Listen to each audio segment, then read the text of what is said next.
চলুন মেলায় ঘুরে আসি। নতুন একটা মেলা, এই যে চলে আসুন আমার সাথে। অফিস থেকে ফেরার পথে একটু হাতে সময় আছে, ভাবলাম মেলাতে যাই। অফিসের কলিগরা যাচ্ছিল, তাই তারা জোর করাতে আমিও গেলাম। শুধুমাত্র এই চিন্তা নিয়ে গিয়েছি, যেহেতু ফেসবুক এখন 3 মিনিটের বেশি ভিডিওতে ইনকাম দিচ্ছে। এই নিউজটা জানার পর এখন আমি শুধু 3 মিনিটের ভিডিও বানানোর জন্য ঘুরে বেড়াচ্ছি। 15 সেকেন্ড 10 সেকেন্ডের রিলস ভিডিও বানানোই হচ্ছে কষ্টকর। এত কথা কি বলবো, কে শুনবে? কিন্তু অন্যের কথা চিন্তা করলে তো হবে না। ফেসবুক আমাকে যে নিয়ম দিয়েছে সেটা মেনেই আমাকে কাজ করতে হবে। তো আপনাদের প্রিয় বোন আমি আমাদের গল্পের রাজলক্ষ্মী চলে এসেছি। এই যে দেখুন, এখানে কনসার্ট হচ্ছে, এটা ওপেন কনসার্টের একটা জায়গা। তো যেহেতু মিউজিক অ্যাড করা যাবে না, এই জন্য আমি মিউজিকটা বন্ধ করে দিয়েছি। পুরা অনেক বড় একটা মাঠ, মাঠের চারপাশে হচ্ছে স্টল এবং মাঝখানটায় ফাঁকা। এখানে এই যে দেখুন ওপেন কনসার্ট হচ্ছে। চলুন সামনে একটু এগিয়ে যাই, দেখে আসি কারা গান করছে। সামনের দিকে এগোচ্ছি যত, সাউন্ড বাড়তেই আছে। এত বেশি সাউন্ডে আমার কান ফেটে যাচ্ছিল। শুধুমাত্র আপনাদের জন্য ভিডিওটা 3 মিনিটের করতে হবে, 3 মিনিটের বেশি, এই জন্য ভিডিওটা বানানো। এই যে আমার পেছনে দেখুন মানুষের ঢল, সবাই দাঁড়িয়ে দাঁড়িয়ে গান শুনছে, নাচছে, আর আমি ভিডিও করার উদ্দেশ্যে চলে এসেছি। মিউজিক বাজছে তো বাজছে, এত কানে লাগছিল আমি আর বেশিক্ষণ দাঁড়াতে পারিনি। এত সাউন্ড বক্সে ছিল সাউন্ড যে কি বলবো।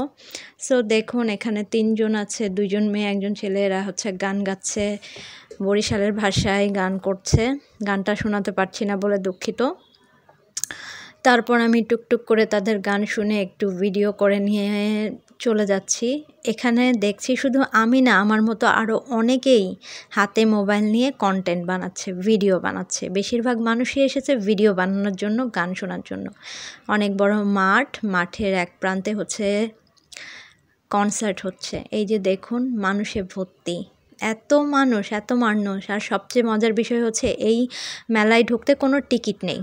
সো গুলশান 2-এ এত বড় একটা মেলা হচ্ছে যেখানে টিকিট নেই, তাহলে তো মানুষের ঢল নামবেই। প্রচুর মানুষ, প্রচুর মানুষ। এত মানুষ দাঁড়িয়ে দাঁড়িয়ে গান শুনছে পরিবারের সবাইকে নিয়ে। তো যাওয়ার পথে আমি দেখছি একটা স্টলে মেহেদি পরানো হচ্ছে। আমাকেও বলল ডিসকাউন্টে মেহেদি পরতে পারেন। 3 জন মেয়ে সবাই সবার হাতে মেহেদি দিয়ে দিচ্ছে, ডিসকাউন্টে মেহেদি। তো আমি যেহেতু অফিসে পড়তে পারি, এখানে আর মেহেদি পরার দরকার নেই টাকা খরচ করে। দেখতে ভালো লাগলো, ভিডিও বানিয়ে ফেললাম। এই যে দেখুন গান হচ্ছে, আবারও চারপাশ ঘুরে আমি গানের জায়গায় চলে আসলাম। মাঝখানটায় গান হচ্ছে, এই জন্য চারপাশে স্টল, ঘুরে ঘুরে ঘুরে লাস্ট প্রান্তে এসে আবারও গানের জায়গা।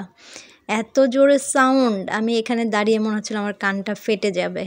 কিন্তু কি করব, স্টেজটা অনেক বড় ছিল, অনেক সুন্দর ছিল, যেটা আপনাদের সাথে দেখানোর এবং শেয়ার করার। এই যে দেখুন লাইটিং আমার খুব পছন্দ। ঢাকা শহরের রাতের বেলার যে লাইটিংটা, রিফ্লেকশনটা, এটা আমার অনেক অনেক অনেক বেশি পছন্দ, আমার অনেক ভালো লাগে। এই যে দেখুন ওখানে গান করছে একটা আপু, চাকমা একজন মেয়ে গান করছে।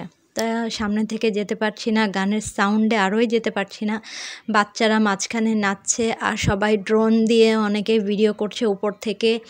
ওই যে দেখতে পাচ্ছেন ড্রোনটা উড়ে উড়ে সবার ভিডিওগুলো নিচ্ছে। ছোট একটা বাচ্চা মাঝখানে নাচানাচি করছে, অনেকেই নাচানাচি করছে, লাইটিং জ্বলছে। খুব ভালো একটা সময় অফিসের কলিগদের সাথে পার করলাম। সবাই ছিল মেলা দেখার উদ্দেশ্যে, আর আমি ছিলাম ভিডিও করার উদ্দেশ্যে। আমার কাজ ছিল মেন যে আমি ভিডিও বানাবো, ভিডিও আমাকে 3 মিনিটের বানাতেই হবে। এই উদ্দেশ্যেই যাওয়া, সেলিব্রেট করার জন্য বা কেনাকাটার জন্য নয়। কেমন লাগলো অবশ্যই জানাবেন। ভালো থাকবেন, ধন্যবাদ।